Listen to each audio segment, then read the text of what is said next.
information, remember? So the information that you got, sample information, is may or not may be the one that's going to happen in real life. So now we're going to talk about multi-state decision making. We're going to talk about multi-state decision making. So if you look at this one, so this is the example, the continued information here. It said that if the marketing company offer to make the marketing survey, or actually it's about to provide sample information to the restaurant with the cost at $10,000. The result of the survey tell the favorable and unfavorable of the models. So based on the result of the survey passed,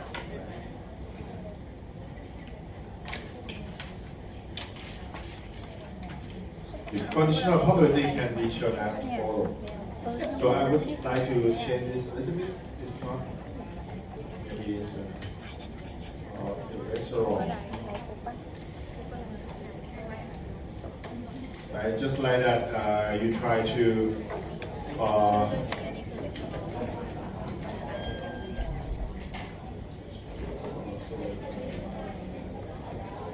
okay, here.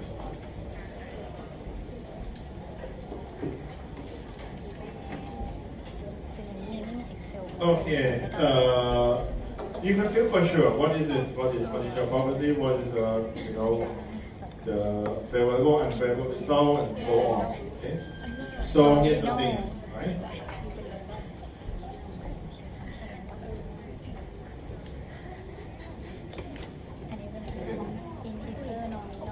Okay, look at this. So now, this is just the beginning. I don't. Suppose that they have that the marketing company offer to do the market survey for you. So the very first decision that's going to happen to you is that you're going to make the decision that you're going to hire the company to do the survey, or do not do the survey. If you do the surveys, means you're hiring that company to do the marketing survey for you. If no surveys, means that you are not, accept the offering, so you are not doing the survey. So let's think about that. The case that no survey, you are not accept the offering from the company to do the marketing survey. So you deny, right? Not accept that about doing the survey. So finally, you're going to make the second decision. Right? Then you can select model A, B, or C. And no matter what you select model A, B, or C as the alternatives, you still have three possible outcomes in the future. S1, S2, and S3, remember? Actually, it is in the slide already, but I'm just trying to explain it. And we all know that at first, we estimate the probability of S1 is 0.4, S2 0.3, S3 0.3, something like that.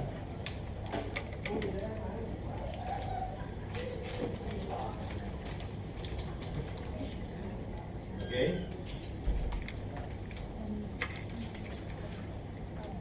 How about the case of you accept the offer to do the marketing survey?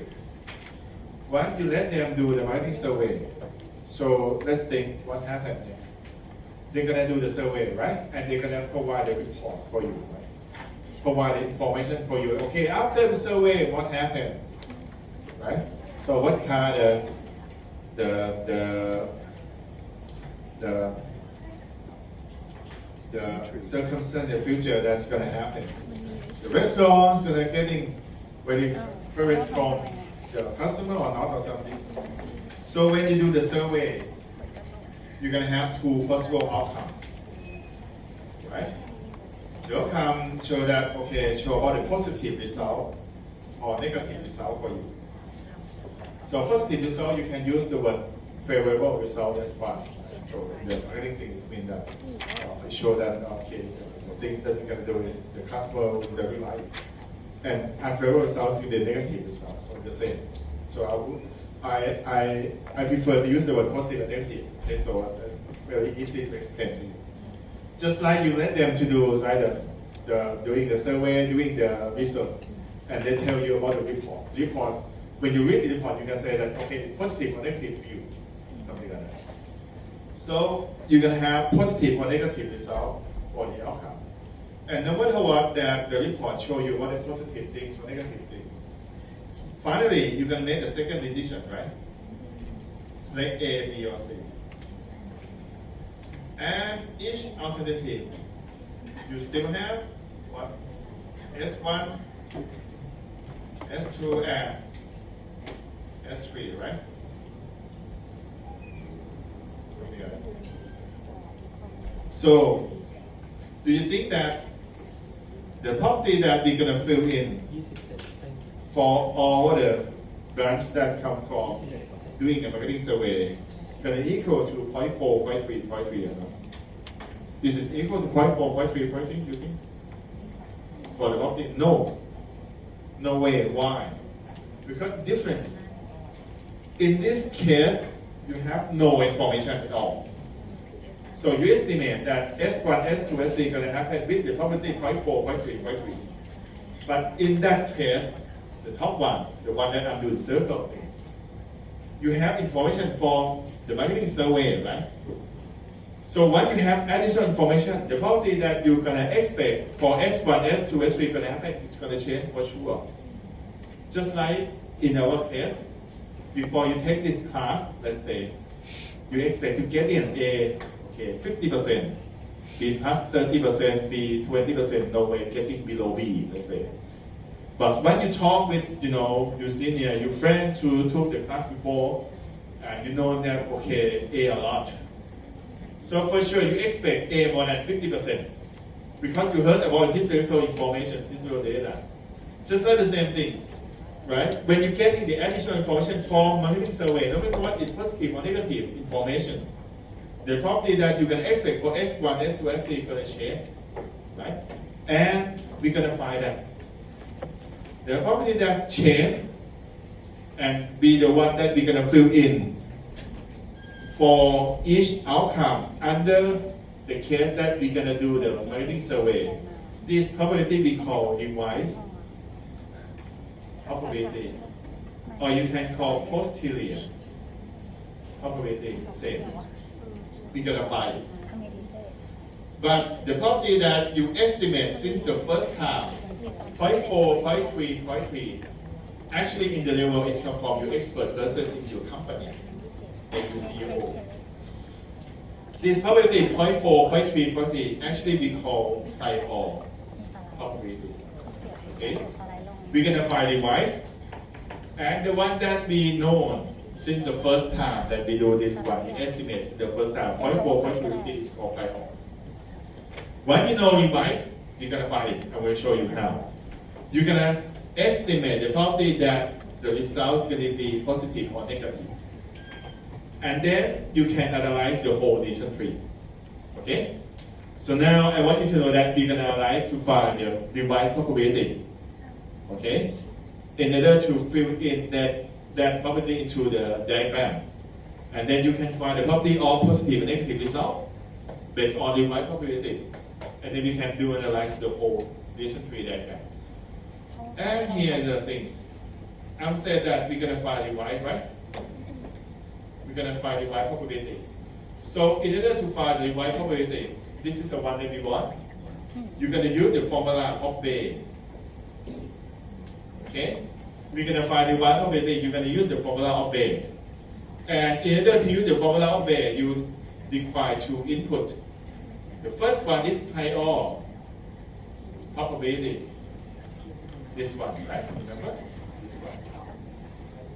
And the second one is called conditional probability. It's called conditional probability.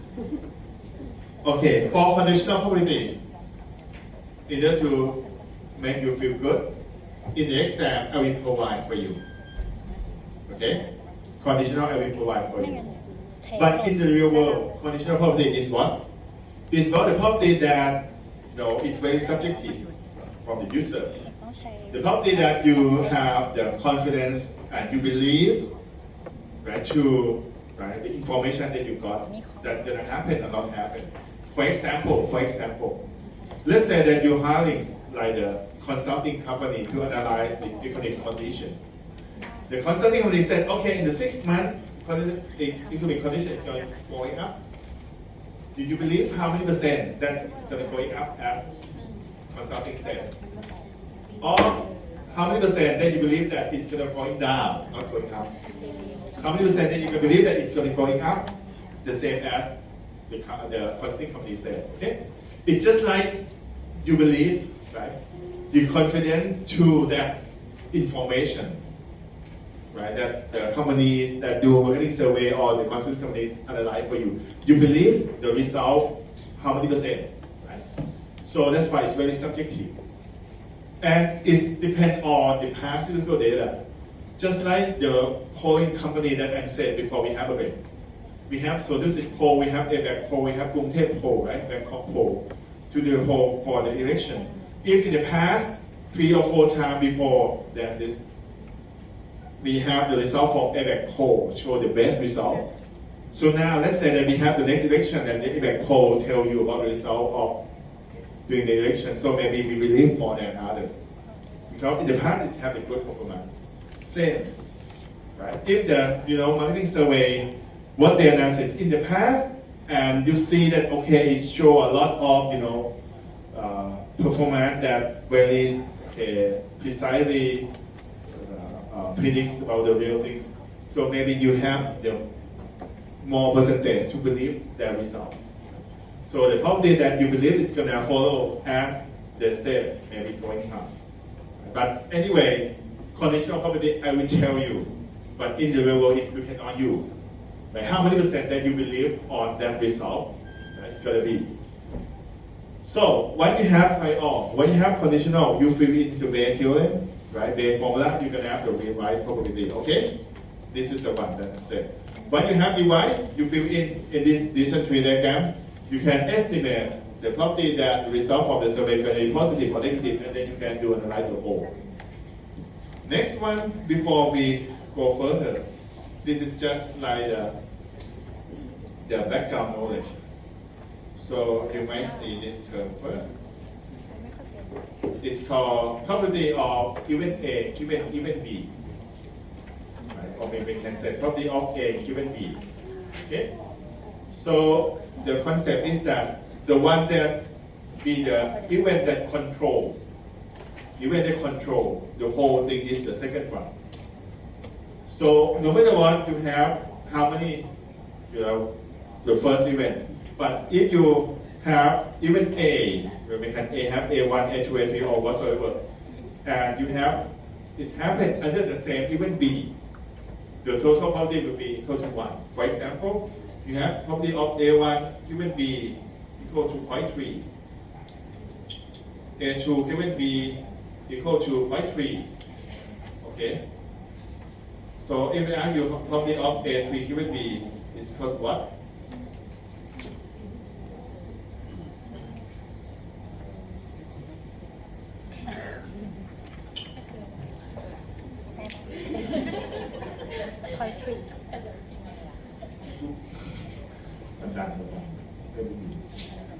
Okay, probability of A1 given B is 0.3, A2 given B we have 0.3.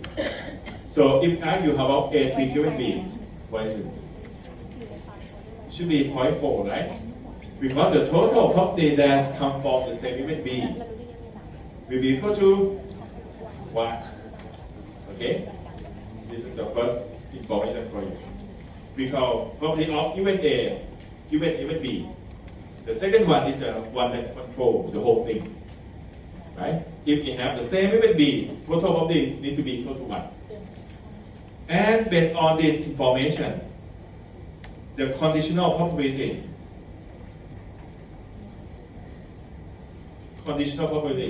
I would say about the general form of conditional probability. Is this equal to the property of ที่เอสปกติการ survey result given outcome? It may be the consulting which, or the expert consult you or the expert, but I use the word survey result in order to have a better understanding. It's not just the survey, okay? It maybe come from the consulting company, right? About the suggestion, about the prediction, something like that. Given outcome, just believe that. This is a general form of conditional probability. But the one that we're gonna find is called revised, right? Revised probability. Actually, the general form of revised probability is reverse. It's about the property of outcome. น้ำสักน้ำส้ม Given survey result. PA 3คิดเป็น Okay, so it's not the same. Right? So based on this, let's go back to the slide and let's see. We have this. The list of this is about the conditional probability. You see, what is it? Favorable and unfavorable is about the property of the survey result, right? And the second term, S1, S2, S3 is for the outcome. So if you look the first one, property of favor, let's say given S1 is 0.3. So that's why the property of unfavor given S1 to be 0.7 because it needs to combine to 1. Property of favor given S2 is 0.5. So that's why property of unfavor given S2 needs to be equal to 0.5 because it needs to combine equal to 1. And the last one, right? Property of favor given S3 equal to 0.9. So that's why property of unfavor given S3 will be 0.1 because it needs to combine to 1. Okay? As I mentioned, this one where it come from in the real world is come from you. Do you believe about the result? So how many percent? For example, how many percent that you say that okay, the marketing survey said okay, the restaurant is going to be very favorite from the customer. And you think that actually what happened in the future that okay, every number of customers can come to restaurant is just 60 customers per hour. So you believe how many percent to be like that? So this is what we believe. Right? So based on this information, as I mentioned that we're gonna calculate the revised probability, right? 0.3โดยที่เราคิดเอง And we need to using the Bay formula.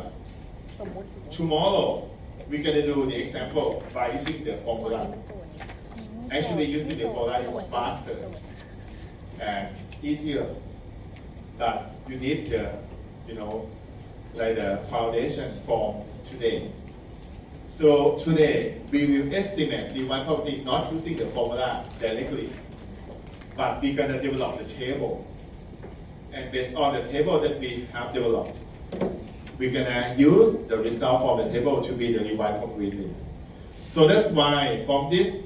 Okay, this slide, Ben William that have said, this slide, this is the same as this one that I show you. Information the same. Okay, and this is the formula of Ben. We're gonna do tomorrow. Okay, just skip it. This one we're gonna do tomorrow. But for today, we will using the table to estimate the revised probability. Actually, this is the base, but in the format of table. So you need to develop the table to estimate the revised probabilities. Firstly, you need to understand how many tables that you're going to develop. Normally, 2. Because when we talk about, you get the marketing research to do the survey for you. Finally, when you get the report, the results can be 2 ways, right? Positive, negative. So we're going to have 2 tables, one for negative, one for another one for positive. Just like this case, the restaurant let the company to do the marketing survey. And finally, they're going to tell the survey result for you. And survey result, they have 2 results. The first result is the favorable result for the restaurant. And the second one is unfavorable result for the restaurant.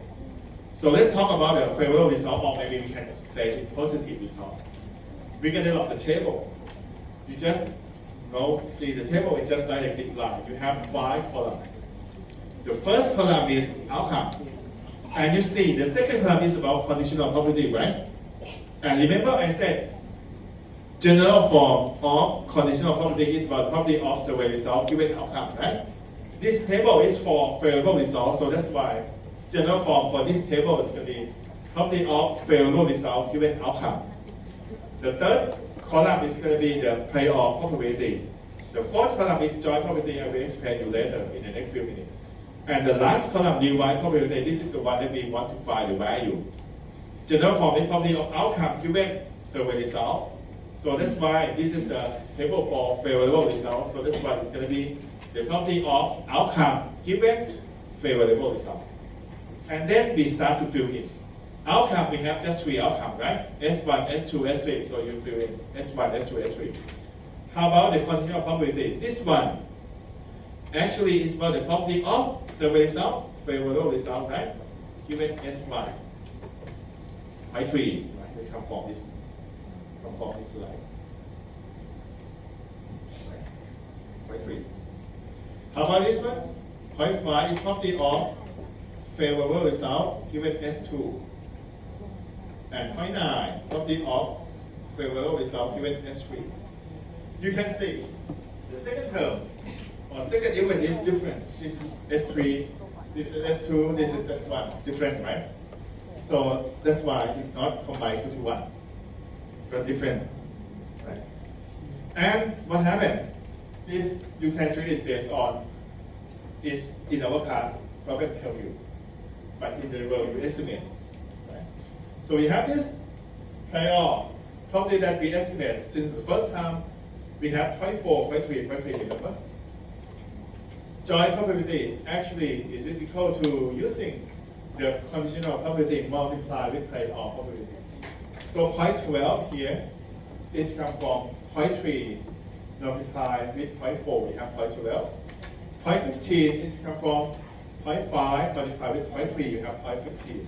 And the last one, 0.27, is come from 0.9 multiplied with 0.3. Okay?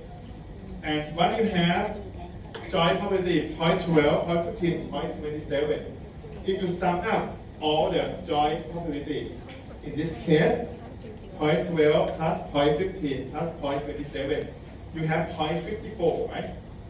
0.54 is the property that the survey result be favorable result.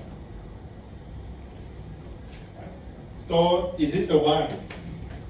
Look at this, 0.54. Is about the property of favorable result. Is this the one that we're going to fill in this slide? Property of positive result, 0.54, right? Okay. So it's going to fill in this. How about this one? Divide probability. How about the divide probability? We're going to use the joint probability divided by property of favorable result in this case. So that's why we have 0.12 divided by 0.54, 0.15 divided by 0.54, 0.27 divided by 0.54. Actually, this one is about property of S1 outcome given favorable result. This one actually is about the property of S2 given favorable result. 0.5 is about the property of S3 given favorable result. The second term, the same event, right? So that's why when you combine all divide properties, it needs to be equal to 1. Right? So this is the one that we try to estimate.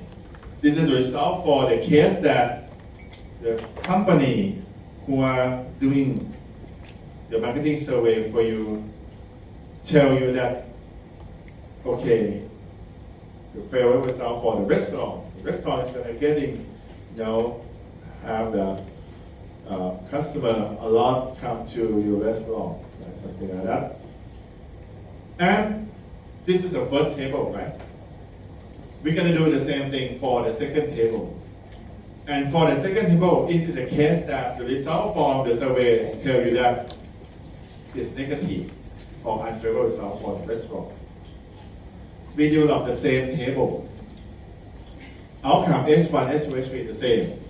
But for conditional property, this one is what? It's about the property of unfavorable result given S1, remember? This one is property of unfavorable result given S2. And point 1 is property of unfavorable result given S3. Right? Apply all is the same. Point 4, point 3, point 3. Joint properties using conditional property multiply with pi all. Point 7 multiplied with point 4, we have point 28. Point 5 multiplied with point 3, we have point 15. Point 1 multiplied with point 3, we have point 03. You combine all of these, point 28 plus point 15 plus point 03, you have point 46. This is about the property that the result from the survey is going to be unfavorable result. Or the one that you're going to fill here, point 46. And then you're using the joint property divided by property of unfavorable result. Right? We have 0.609, 0.326, 0.065. This is the property of S1 given unfavorable result. This one is actually property of S2 given unfavorable result. And this one is the property of S3 given unfavorable result. Right? The same even for the second term. So that's why the total property from revised property will be equal to 1. Okay? So in this case, you can see that we have two tables, right? The first table, we estimate the revised property from for the favorable result. And for the second table, we estimate the revised property for unfavorable result. And what next? We can fill in all the revised property into the decision tree diagram. This is the same, right? This is the same decision tree that I wrote to show you after we come back from the break, right? Firstly, let's see. We have tried to do the magnetic survey or not doing the survey. If you're doing the survey, we have three alternatives, A, B, or C, remember? A, B, or C, you have three different outcomes, S1, S2, S3. And all of this, you can see that the property equal to 0.4, 0.3, 0.3, because it's come from under the case that no survey. You are not hiring the company to do survey, you don't have any additional information. So the property of S1, S2, S3 is going to be equal to the property that you estimate in the first time, 0.4, 0.3, 0.3. But all this case, the one that I'm doing by the blue one or the purple one, the circle, is come from the case that you're doing the marketing survey, right? So it means that you have the report from the survey company. You have additional information. So that's why when you estimate the property for each outcome in the future, it's going to change from 0.4, 0.3, 0.3 to be others. We call this revised probability, remember? And we did calculate already. Look at the first circle here. This is come from the case that the result of the survey is favorable result, or the first table that we did. So then the revised property under the outcome S1, S2, S3 is going to be 0.222, 0.278, and 0.5. So that's why this you're going to have 0.222, 0.278, 0.5. And the property of result of the survey be favorable. We know that this is equal to 0.54, right? So then we know that the result of this probability for favorable will be 0.54. The second table also provides the same information. The result of the device you have 0.609, 0.326, 0.065 for S1, S2, and S3. So then that's why we fill in this all the revised property under the case that result be unfavorable. So you have 0.609, 0.326, 0.065 all here. And then for the second table, you also estimated about the probability of unfavorable result is equal to 0.46.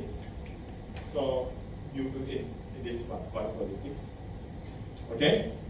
So now we have all the decision tree diagram information. You have probability. The next one is about the payoff. Look at this case. The case that no survey. The one that show the parentheses here. All this belong to the case that no survey. The payoff is the same as the information in the table. For example, if you select A, S1 happen, you're getting 200,000. If you select A, S2 happen, you're getting 250,000. Just the same that we had before. Right? You select A, S1 happen, 200,000.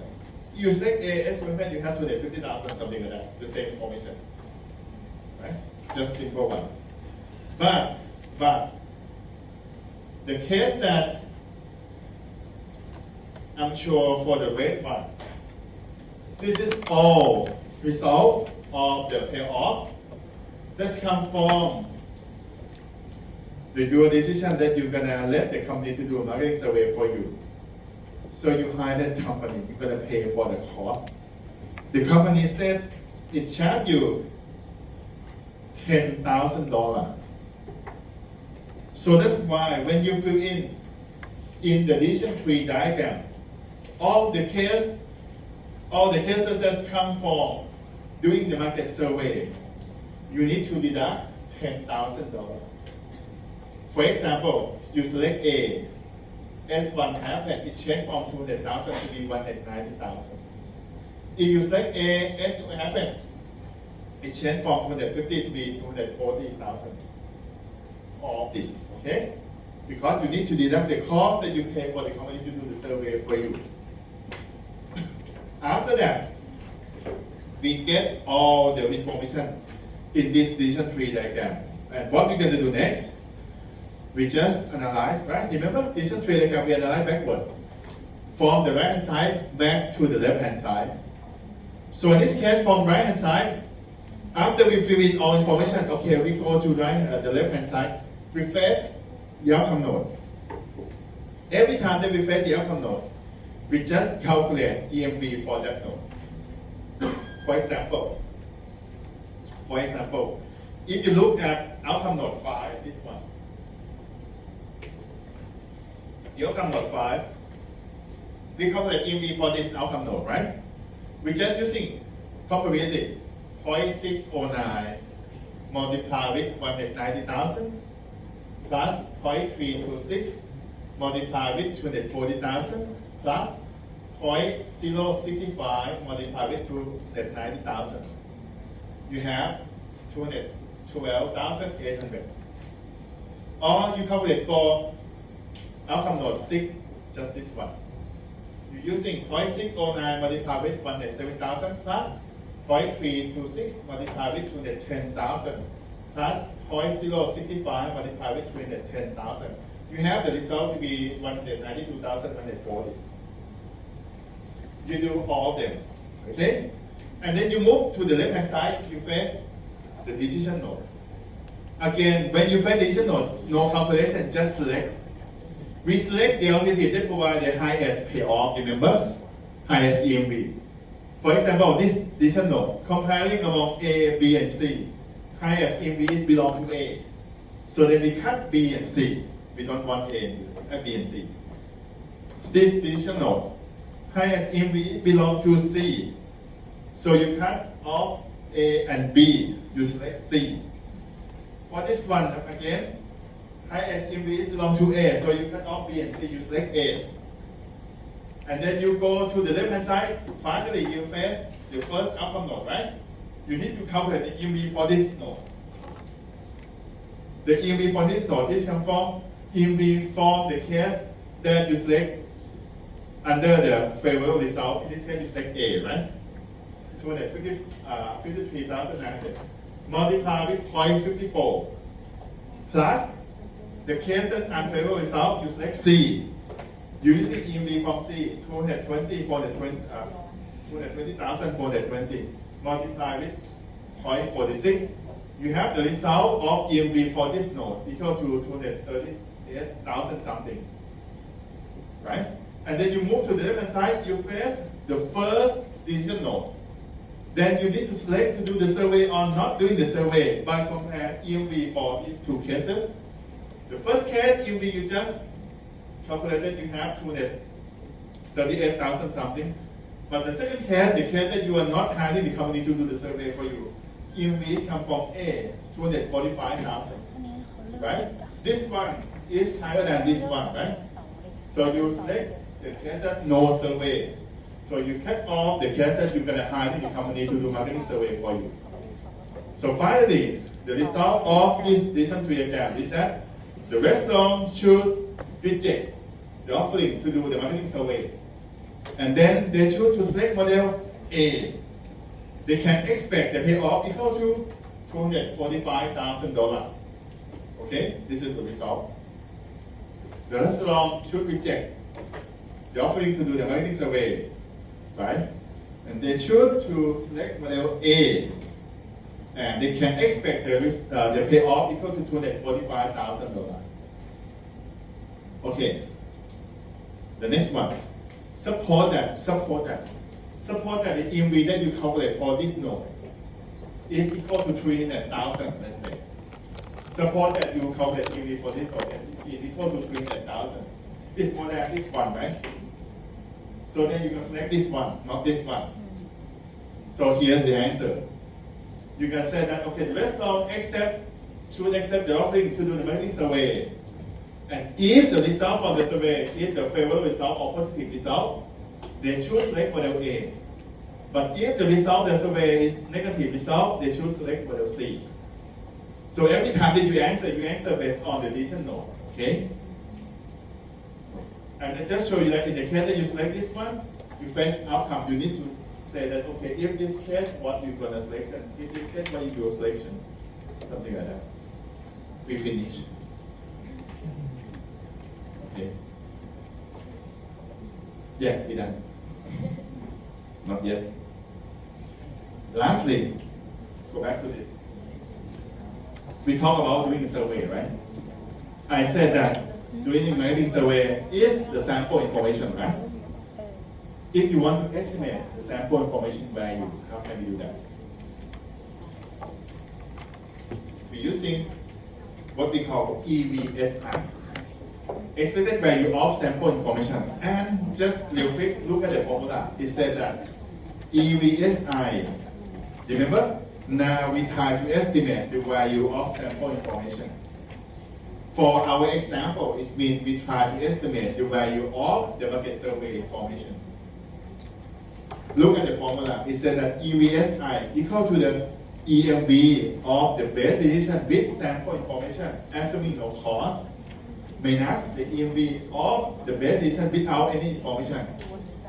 If you look carefully, look at the second term. EMV of the base decision without any information actually is the maximum EMV, right? Right? Maximum EMV. But EMV of the base decision with sample information, assuming no cost, what is it?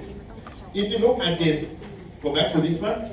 Lastly, now based on the decision tree diagram, if I want to estimate the value of sample information, the EMV of the base decision with sample information is this one, right?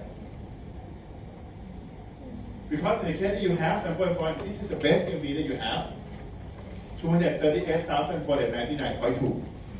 But it says it's assuming no cost. Why assuming no cost? Because remember that at starting you deduct the cost $10,000. So then you need to add it back to this, okay, for calculate EVSI. Minus what? It said the EMV of the base decision without any information. Without any information is this case, right? The base EMV is 245,000. So that's why finally if you would like to calculate the EVSI or estimate the value of sample information, in this case, estimate the value of market survey result is equal to 238,499.2. Assuming no cost, you add back $10,000. And the EV of the base station without any information is 245,000, right? This comes from this one. Or I would say in the easy word, using EV from this branch minus this one. But this one you add back cost $10,000. So you have around 3,500. That's for sure, that's why we reject. Because the company charge you 10,000, remember? It's cheaper than 10,000. The value of the market survey result is just 3,500. But the company charge you $10,000. That's why we reject. So that's why the result of this show that you should reject. Because the value of this survey information is just 3,500. But the company charge you $10,000. Okay? And if you want to calculate the efficiency of this kind of information, so you compare with perfect information. Remember, perfect information is 100% correct. If you have it, it's going to happen for sure. So you use an EVSI divided by EVPI, you have just around 25%, there's no doubt. That's why we reject. Because the efficiency of the sample information or market survey result, like in this case, is just 25% of the perfect information. Okay? So, this is all the content for this chapter. Okay? Tomorrow, we're gonna do the practice problem, 3 or 4 examples together, including apply the formula for the revised probability. Okay? And this is all that I plan to teach you today to have the case study presentation, right? Yep. Any questions so far? No? Do you confuse? Or you don't know anything? It's okay for you? Okay. So please make the presentation of the case study and then you can go. To write notes for the presentation. เราพีชหัวเจ๊แต่ลงมาแบบ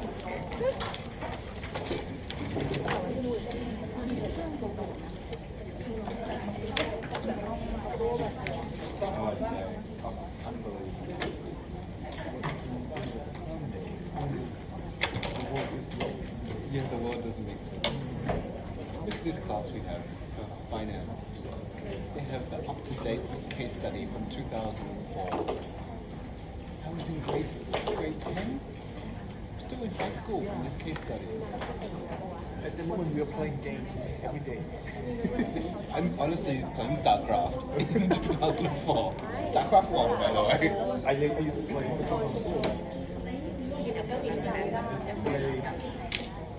Counter-Strike. CS, really? No, I never played. Not my game. 2000 was Sin City. 2002 was Diablo. Oh yeah? Diablo 4 coming out, by the way. Diablo 4? Yeah. Announced at BlizzCon. Yeah. It's very elegant. To be honest, the game is not that elegant, but collecting the items is very cool. Openly, we will present about the online. Okay, let's how we can get out of the online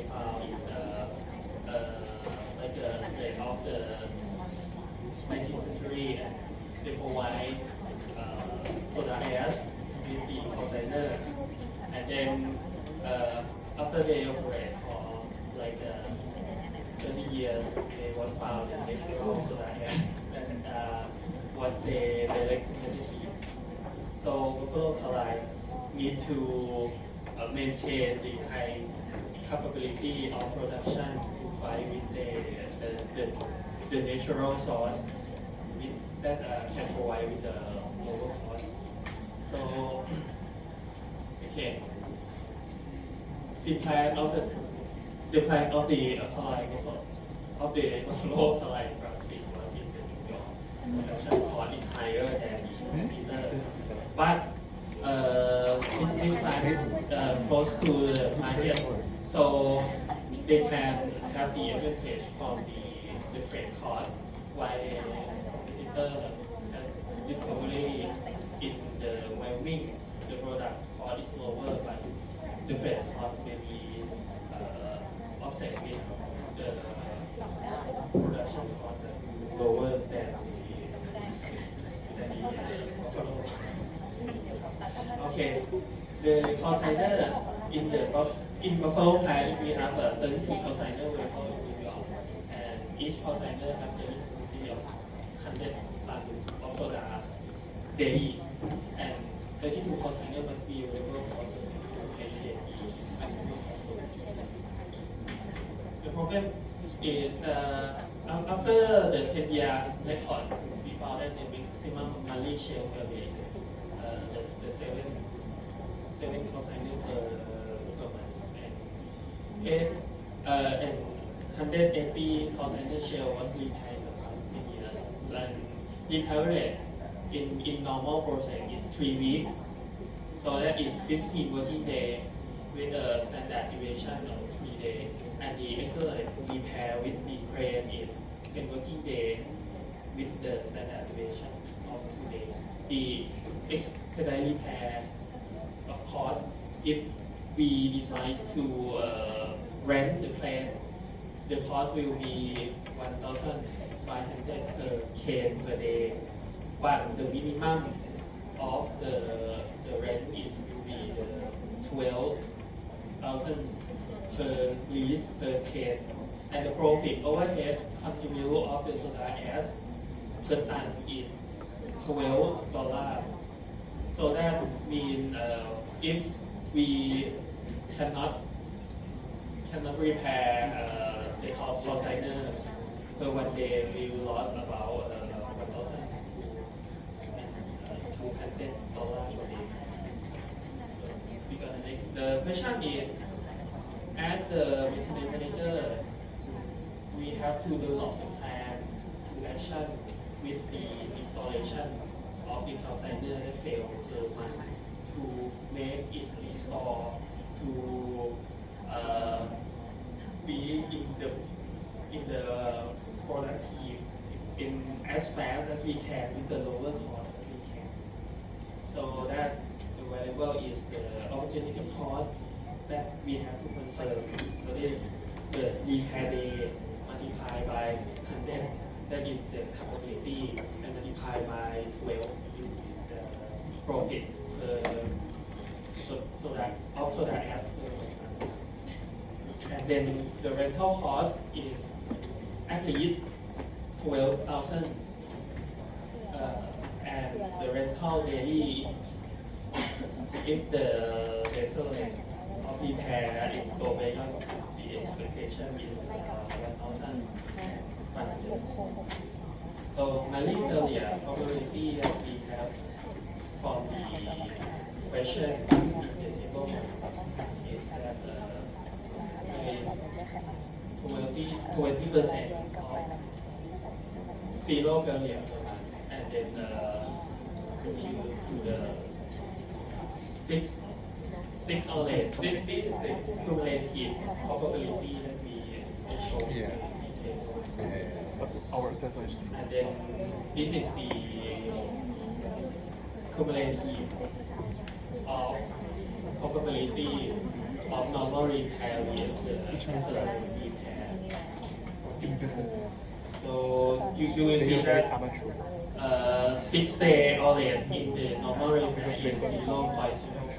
So if you multiply by 180, that is the record of the repair cost in the past. So that means this 6 days and 24 days never happened before. So we not it's not that we only have the 5 of probability test here, the same as the explain. So we use the program to create the random tables, and then we use the 20% tree table. So we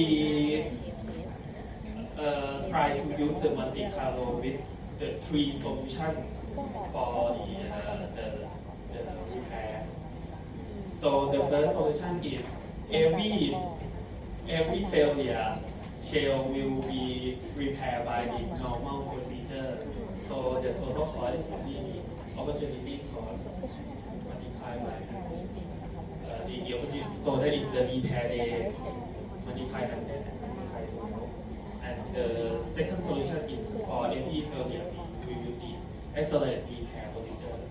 So the total cost is opportunity cost and the rental cost.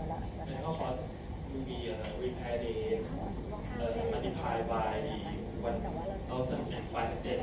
But remind that every rent will at least 12,000. And then the solution 3 is that we will lend the crane only if we have the couple of shell that fail together, and then the rest that is not a couple, we use the normal for it. So this is combined with the repair day normal and the repair day is so we use the Monte Carlo to show that is the table of diffusion. We find the case 1 we summarize this. The average cost of the case 1 that normal repair for every case is about 26,820. And the solution 2 we use accelerate repair for every failure is this is the highest cost for everyone is 36 and 30,930. And the best one is the final solution that we will rent the crane only for a couple of furniture. That is 24,000. That's conclusion. The solution 3 that we will rent for every couple of furniture.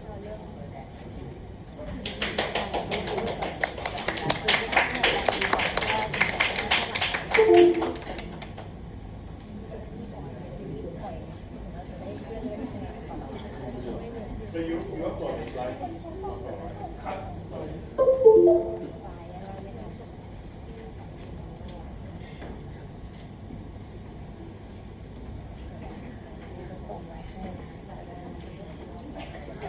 Today we will present about Ajahn Transport Company. Summer is the owner of the Ajahn Transport Company, and this is the forecast fed volume of this company. The fed volume average is 160,000 tons per month, and standard deviation is about 30,000 tons. And the probability is as you see as below at the slide. This is the detail of the track. There are 2 types of the track. The first one is containerized and the second one is non-containerized. The containerized consists of 3 types. The first one is 20 foot with 20 tons, and the second one is 30 foot, 45 tons, and the last one is 40 foot with 60 tons. And now the question is asked about how many tractor trailer lifts should make up the Ajahn Transport fleet. So our solution is that we're gonna find average cargo by container freight, and then we gonna find average cargo by non-container freight. And the third one, we will find freight volume in current month, which we will use the random number. And the last one, we're gonna calculate the final number of trucks. As you can see from the slide, the probability is the total of probability is not equal to 1. So we suggest that we're going to use random freight volume by using Excel calculation instead. So the next part is the solutions. We divide to 2 parts. The part 1 is for containerized. There are 3 types: containerized with 20 foot, 30 foot, and 40 foot. So we can find the average cargo haul by containerized freight by multiply percent with the weight of each foot and give the total of 53 tons per trip. And for one day there are 3 trips, so we multiply with 3 and give the number of 159 tons per day. And for the second one is non-containerized. Non-containerized, the cargo capacity approximately 60 tons per rig. So for one day, we multiply with 3 trips, so 180 tons per day for containerized, non-containerized. And for define freight volume in current months, we use calculation from Excel. We use the mean 160,000 and with standard deviation 30,000. And for containerized volume percent is 25 and non-containerized volume is 75%. So from the previous calculation, give the number of daily containerized cargo per equal 159, and for non-containerized 180. And for the freight volume in current months, we use the program Excel to random. We use the function random, and this is the place that we random simulation 20 times. But for we will show the example for the calculation from first random. When we random the freight volume equal to 168,353 tons. We use this number divided by 30 so we can find freight per day. And we multiply with percentage with 75% for non-containerized, and we divide it by 180 is to give 23 rigs per day for non-containerized, and for containerized, for containerized 25%, we multiply with 0.25, and we use this number divide by 159. So the total rigs per day is 9 rigs. So we find diffuse simulations 20 times, and if the phrase per day, non-containerized and containerized, and we based on 20 times, we found the average total rigs needed per day for container is 8 and non-container is 21.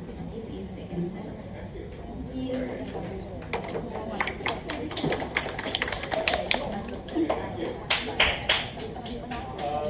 Okay, tomorrow we're gonna study at room 224, okay, building 1.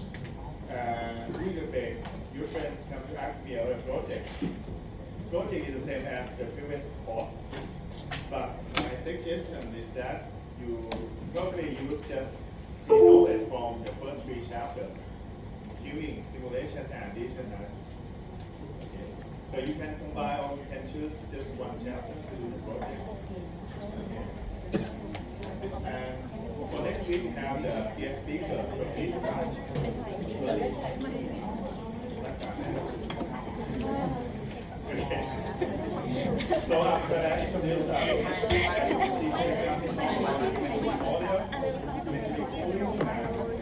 some other information from the review. Super tired.